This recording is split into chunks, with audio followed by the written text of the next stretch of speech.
Thank you, Program Director. Honorable Minister of Human Settlements, Honorable Connie September, the Honorable MEC of KZN of Human Settlements, Mr. Honorable Pile, His Worship, Councillor James Umamano, Executive Mayor of Durban, Ward Councillor, Mr. Dudla, I'm sorry for that.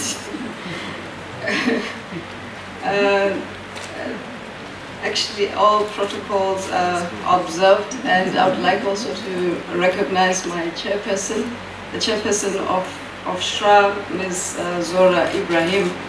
She was not supposed to be here, but she decided to cancel all her personal plans to be here at this very important occasion. Distinguished guests, ladies and gentlemen, I welcome you.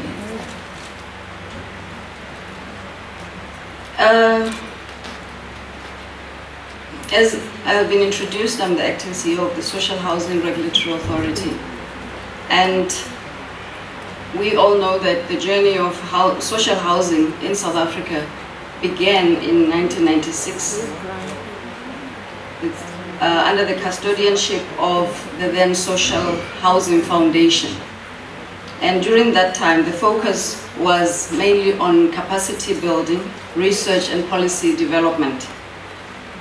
The Social Housing Foundation, in collaboration with the Department of Human Settlement, formed partnerships with international organizations and governments, and the most significant of which were the Netherlands, Canada, the Scandinavian countries, we're talking Norway, Sweden, and Denmark, the UK and the US, to introduce the concept of social housing in South Africa. And as the sector evolved, the role of the Social Housing Foundation evolved and culminated in the formation and the establishment of what we have now as the Social Housing Regulatory Authority, which was established in 2010. The role of SHRA, as it is called, would be to facilitate the investment in social housing projects while also regulating the sector in order to promote spatial, economic and social restructuring.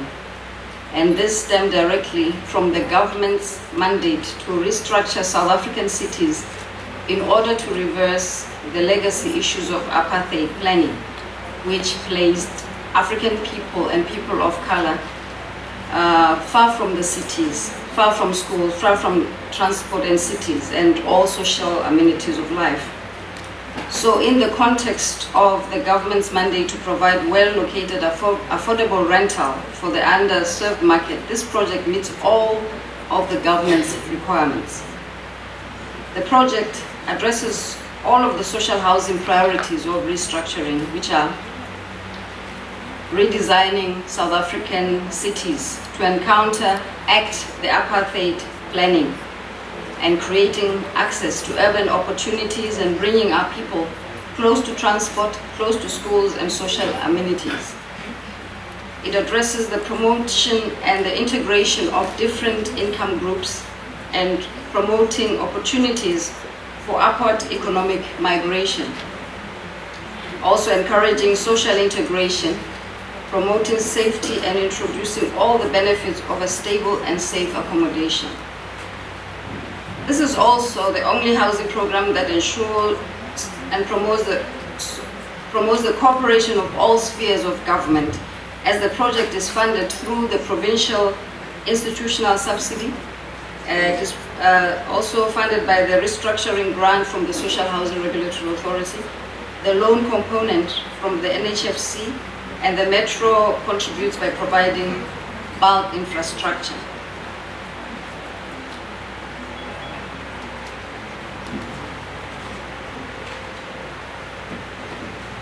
The construction here, where we are, began in March 2013, and with a total of 520 units to be built. And the project is in phases, and the first 5 phases blocks are ready for occupation, hosting about 60 units. And we've been told that leases are ready to be signed by tenants, and that all the 60 units will be fully occupied by the end of March, whilst the rest of the project and the units will be completed midway in 2014. The private sector has played a significant part in the delivery of this project as the delivery agent, and the owner of the project is First Metro Housing Association, which is an accredited social housing institution. It is accredited with SHRA. This partnership created between the government and the private sector for this project is an exemplary partnership that proves how the state or the government mandate can be implemented and promoted by private sector entities.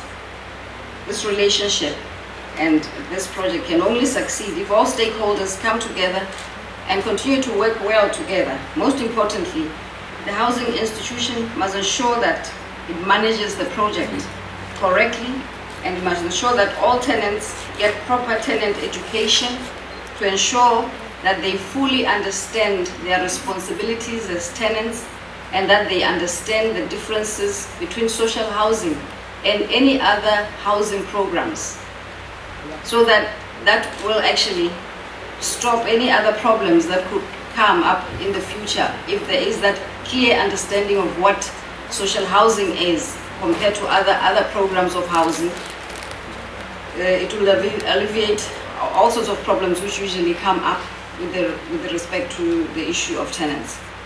In recent times, the social housing program has been under scrutiny in the province, as we all know that, but the support here today is an affirmation to us that the SHRA is in full support of delivery in the province.